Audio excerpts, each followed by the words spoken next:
Hi everyone, Kryptonite Mining here.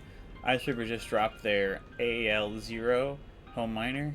Let's talk about it. So the AL box comes in with a 400 gigahashes at 100 watts.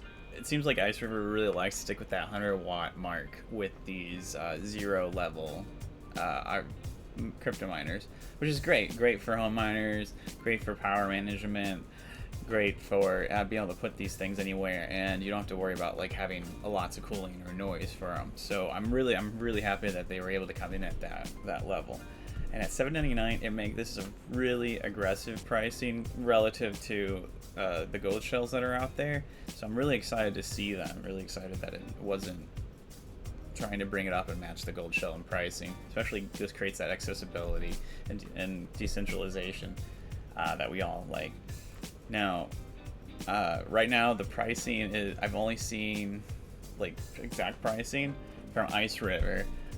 Talking to some people, the right now the prices that are out there are, I think, a little bit of speculation. From what I understand, is the wholesale pricing may not be out at this time, and so the pricing might vary a little bit. So, but what we're looking at right now is a $7.99 on IceRiver. There's gonna, I know with IceRiver there is likely going to be tariffs, especially for the U.S. So just keep that in mind. There might be tariffs or taxes or whatever. That it depends on where it's shipping to and everything. But there might be, it might not, but there might be. If we switch to BT miners, they're sitting at $7.99 for this August batch too. So that's their current pricing, and this might be their, if you buy it now, that's what you're going to be paying. There might be a change, but $7.99 still seems like a good price. And if we go to, say, Crypto Miner Bros, they're at $8.29. Yeah, so all the pricing seems to be pretty close to what things are on IceRiver. I frequently bought from T Swift. You may be familiar with him on Discord. He's not had a price out at the point of this video. I'll definitely update it when I do find out a price. But definitely look into him too as far as pricing. Yeah, choose whoever you like to go with and who works best for you. But just do some price comparisons and everything. Well, we got the $7.99 AL0. But if we switch over to we'll go back to Crypto Miner Bros with this AL box 2, it's 5,000. At least that's what the price is right now for the July batch, which is out of stock. 5,000. It's well, Goldshell was able to do this pricing because they're the only ones in the market. But right now, Goldshell's really going to have to start getting a little more aggressive with the August batch. They want to compete. I'm not saying the gold shells are bad buy as far as efficiency and everything goes, but as far as price, they're just not there right now. Still a good product outside of the price. So yeah, so let's see. We have the AL original box in stock at 2,000. So you do get it now, but it's more than double the price at not quite the same efficiency, significantly different efficiency. So yeah, I probably, me personally, have not picked up either of the Goldshell AL boxes just because the pricing didn't seem like I could recover relatively quickly with an increased hash rate, and I believe there were some FPGAs on the network that have really made it difficult to be as profitable as it could have been.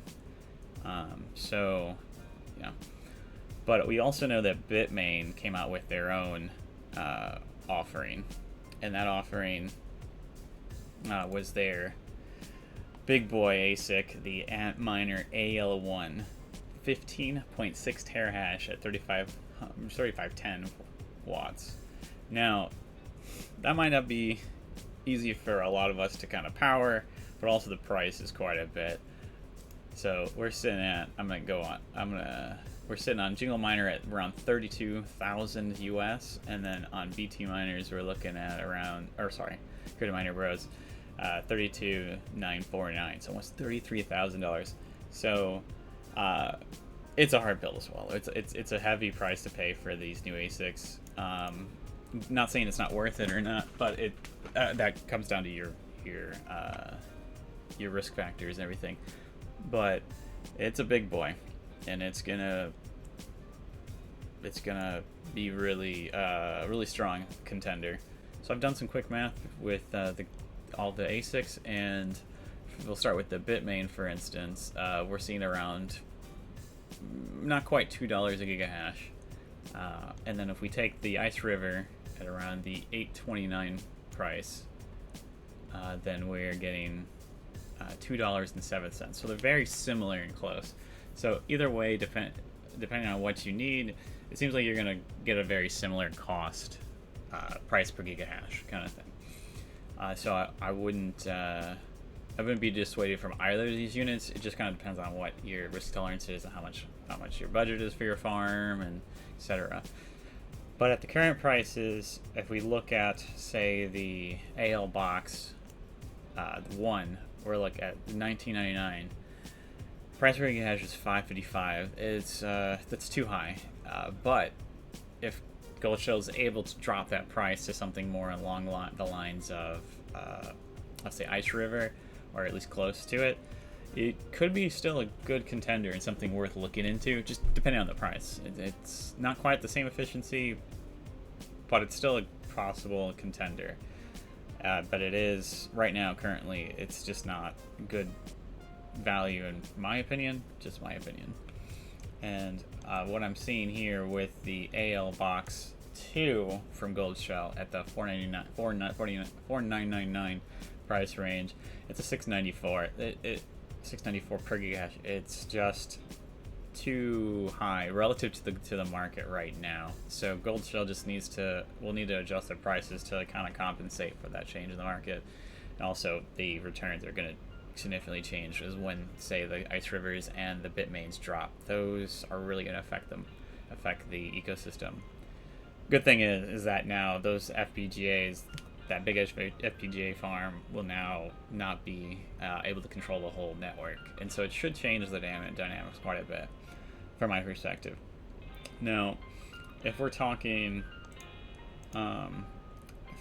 about, say, efficiency real quick, we'll just talk about that. The Bitmain unit is doing about 4.4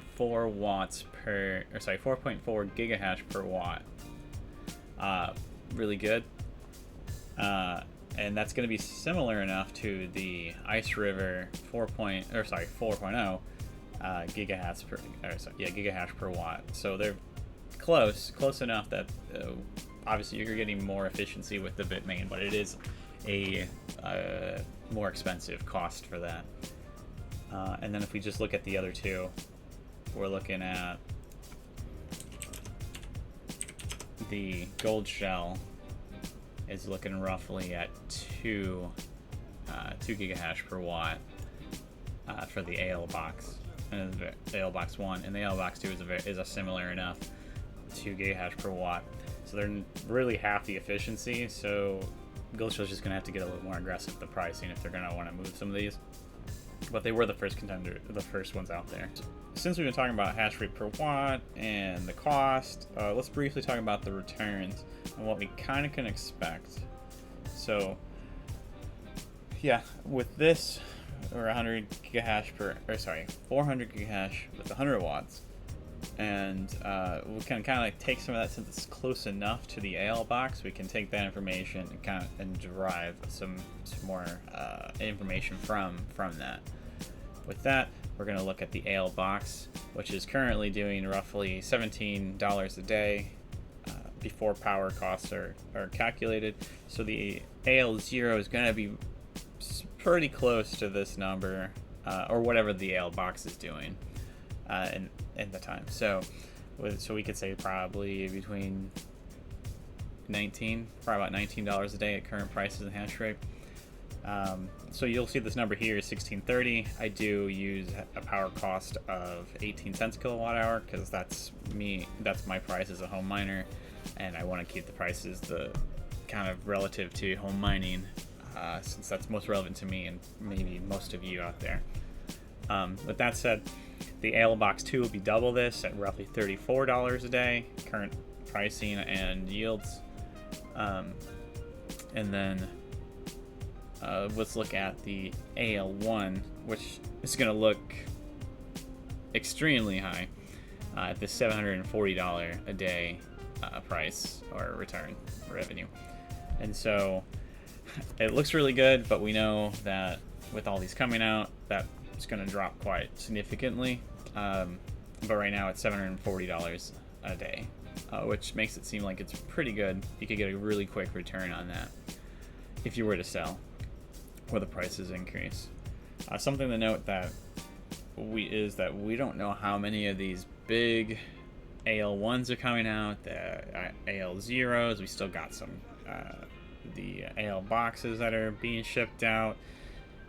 The network is going to change, and so I think with me and my price predictions, I'm at least going to half the current return for just the first month. The network is still young relative to using ASICs, and so these are really going to change those calculations really quickly, kind of like kind of like Caspa was in the early days, where it was a little more unpredictable because of the increases in hash rate so quickly, whereas right now Caspa is a little more predictable because ASICs have been on the network for some time, a little bit of time at least, but Alephium is really new, so these numbers are going to change month to month as new crypto miners come out.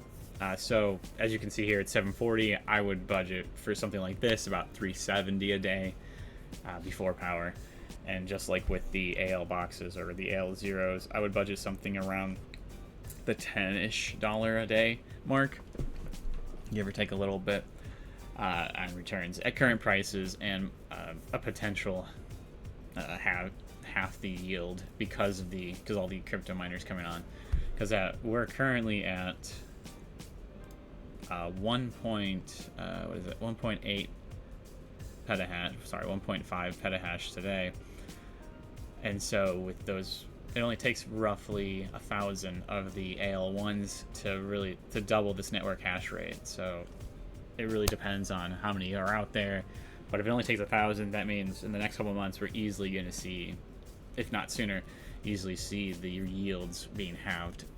So keep that in mind, and when you're making these choices for your farm, is that there's a potential for this to have.